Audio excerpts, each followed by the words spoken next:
I want to thank Imperial Oil for their foresight in developing this distinguished lecture series. It's been an absolute success over the past several years, and I'm very pleased to call upon the President and CEO of Imperial Oil Limited, Bruce March, who has really done a tremendous job showing leadership in this community, involved in many things, who has really helped move along the community very well. But he also serves on the advisory board of the School of Public Policy, and I can tell you Bruce has made a tremendous contribution to us in terms of his advice and help with so many things. And so I'm very pleased to have Bruce come up. Thank you, Bruce. Thank you very much, Jack, for that warm introduction. Imperial Oil is very glad to be associated with the School of Public Policy at the University of Calgary. I'm delighted to be here today to introduce Dr. Daniel Yergin as today's speaker for the Imperial Oil Distinguished Lecture Series. We've been proud to sponsor this series, which brings leading voices to Calgary to speak on key energy and key economic issues. And our speaker today is a true leading voice on the global energy markets. So please join me in welcoming Dr. Yergin back to Calgary. Thank you, Bruce, for that very nice welcome. I appreciate the gracious words. I'm very happy to speak under the auspices of the school. It was a challenge when I was actually thought that a book called The Prize could never receive the Pulitzer Prize, just by definition. And so my reaction when I got the phone call telling me that I'd gotten it was to assume it was a telephone prank. And as I said to the caller, this is a very cruel telephone prank.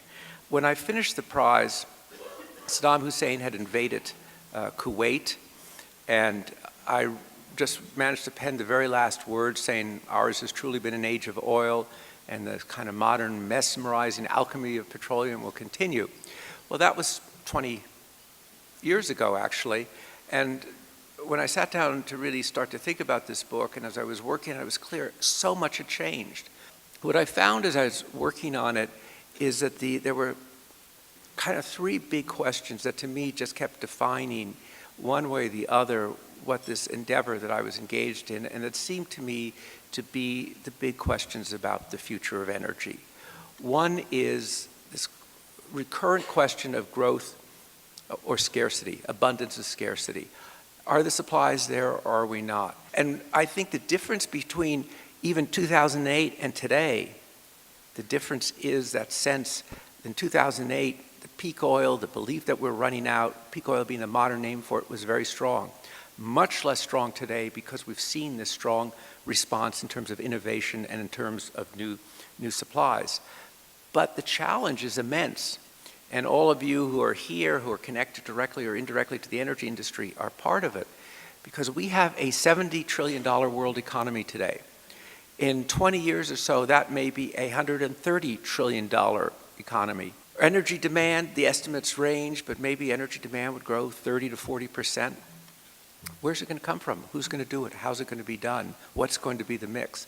I think those are really big questions, and many of you are living that question every day. The second big question is a question about security, which is a classic question. What I worry a lot about is cybersecurity, what the CEO of Sony called the bad new world of cyber vulnerability after their website was attacked. It's a really big issue, and we don't want to be in a situation where there's national commissions after the fact that are assembled to say, this was so obvious, how did we not see it, why did we not take the action? And it's clearly a high priority. The governments recognize it's a high priority, but it's moving very fast, and it's certainly something that affects the energy industry in terms of critical infrastructure. The third big question is the energy and environment question. And you know, if you think about the arguments about energy, it seems to me there are really only two major arguments that you have again and again. One is about price, and the argument, there's never an argument when price goes down. It's only an argument when price goes up. And then when price goes up, it's who's responsible for it, who's the villain, is it big oil, is it the speculators, who's responsible for it?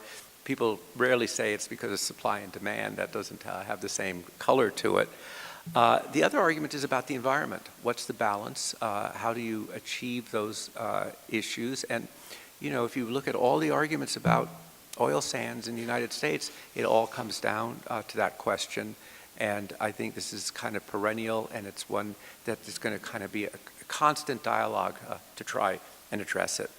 The hardest thing to write is the conclusion, because you've got to say, what does it mean? What do you want your readers to carry away? What did you learn from doing this? And so the message I think I want to do is the complexity and the richness of the global energy industry, set in its kind of political and economic and social context. But it's also, there are real risks there, and we've lived through periods of risk, and we could be, over the next 6 or 8 months, going through another one of those periods. And the risks are myriad. The world has changed a lot, but it's also one of reasoned optimism. You look at what you've done here in Canada with oil sands, or you look at the things I'm talking about, or you look at the new technologies, and you say, this really has been an extraordinary great revolution. It's one that has done wonders, and it's a great revolution that's going to continue, because this quest for energy that we need, for sustainable energy, is going to continue. We need it to meet the challenges of the future, and we need it for the future of economic growth. Thank you.